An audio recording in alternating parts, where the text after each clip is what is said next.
Good morning, guys. Came on to pull a couple cards. Hope everyone's having a great morning. Oh, we got one card that doesn't belong immediately. Okay. So yesterday's reading didn't get recorded for some reason. So hopefully today's will be a little bit better. And it'll get saved, right? So let's see who it's going to be for. Cancer. Hey, Cancer. My favorite.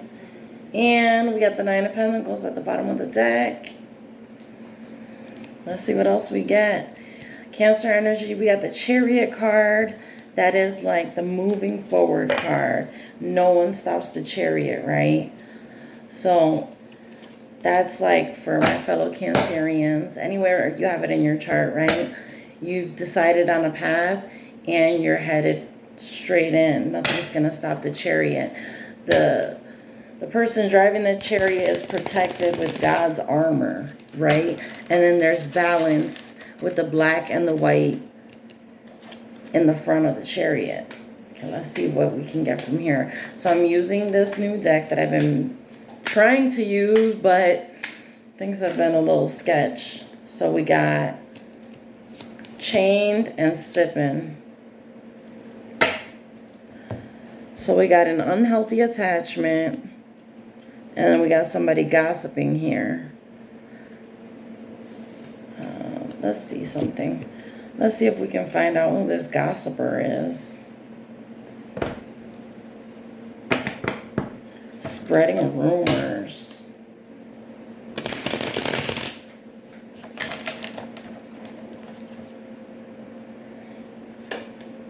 Okay. Okay, I see. So it looks like this gossiper is someone who made you an offer in the past, possibly in a relationship or a friendship or something like that. A person that likes to keep their options open, right? Because if you see right there, we got the Seven of Cups. Seven of Cups is about like fantasizing about all the different things that you can do, right? Together with the Page of Pentacles, which is like a planner, a goal-oriented person, a person that is like looking to invest in something, right? But the problem is that this person invests in too many places. Let's see what we can find out about the Chain card. So this person also possibly has some addictions or some attachments. It could be attachments to people because they have the Seven of Cups, so they like to keep more than one person. Or it could be actual addictions to substances. So then to clarify the Chain card, we've got the Seven of Swords, which is like dishonesty, the deception card. So clearly this person from your past or current situation, because everybody's on a different timeline, has deceived you by investing in other situations in addition to investing in your situation. Let me get a couple more of these. Okay, tell me more about this. We got another Spilling the Beans card. This person is talking. This is a gossiper. You have a gossiper here. Because we got sipping, nosy, spreading rumors, gossiping. And then we got spilling the beans, revealing secrets, cats out of the bag, untrustworthy. Along with reading up, doing the research, learning more, gaining insight.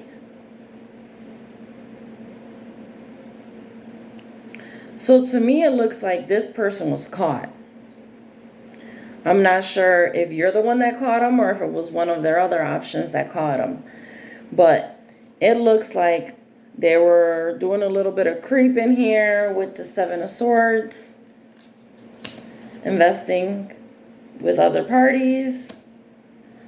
Somebody revealed this It doesn't look like it was something that was just discovered. It looks like there's someone here that is spreading this information, that's giving this partner the information that their partner is cheating. Let me see. I'm going to try to find out more about spilling the beans, even though it's similar to the sipping card. Oh, a little too much energy there. I'll take that one.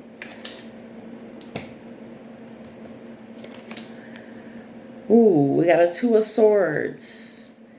I was just watching videos about this Two of Swords. And a lot of times it feels like kind of like a blocked card, right? Like you're blocking people out of your energy. But from what I've seen, this has more to do with like a mental block, right? This is being like so focused within your mind. So with this card, it kind of feels like maybe these are suspicions. Maybe these are only suspicions, because I don't see like a getting caught card.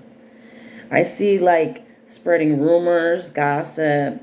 And if you're in your head about this, you know what I mean? It could be due to something that happened in your past where you're feeling like maybe something's going on, but you don't have all the facts.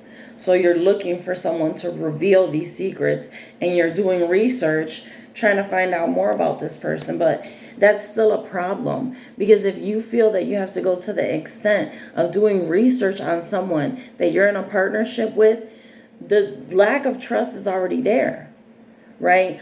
So in order to move forward in a positive way, you have to build that trust back up.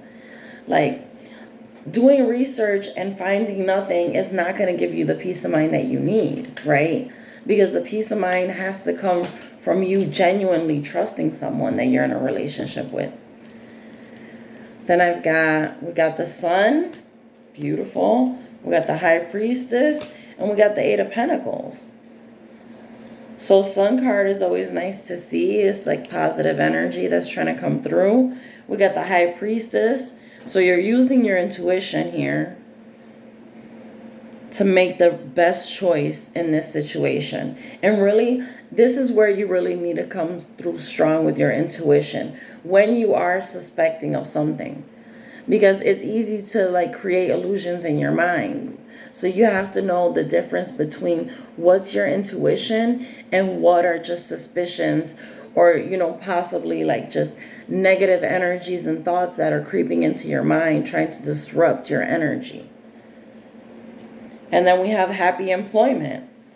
So it looks like you're mastering all of this, right? You're mastering your emotions, how to control your thoughts, and how to follow your intuition. Because as Cancers, I'm a Cancer, you guys all know, I feel like we use our intuition very heavy in our lives. I know I do.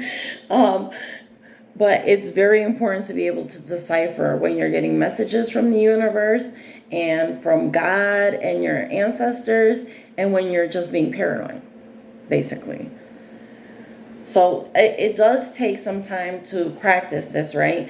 So the High Priestess has that intuition, but I kind of see her in a meditative energy, and that's kind of what's going to help you be able to decipher these things, right? Taking time to meditate, taking time out in the sun, and really being in that childlike energy, right? Embracing the joy of every day, of the things, of the daily things that you see, right? The clouds, the sky, the trees, the birds, all these things, focusing on that and being aware of that. Sometimes we get into these problems and these paranoid states, and we're not able to see the things that are right in front of us, like the beauty and the joy that's there for you. Like, so we need to get out in that sun, especially now that it's summertime, and kind of like embrace what nature has given us naturally and find joy in that. And also finding joy in your work. And if that's something that you don't have right now, maybe it's time to make a change. Because all these things are going to inflict on your energy. If you're in a place working where you're not happy, that's going to affect your energy negatively. If you're suspicious about people and feel like you have to do research, that's disrupting your energy. All these things are going to hold you back from progressing, right? Because they're basically locking your mind in this state where you have all these things going on. You can't think about things in the future. You can't create visions of what you want to manifest because you're stuck in this, in your mind, basically thinking and worrying about doing and worrying more about your problems. So we need to try to take time, meditate, take time outside, and find a way to be in an environment that is joyful and happy for you. If you don't have that now, there's so many opportunities out here. Look for them. Look for the things that interest you.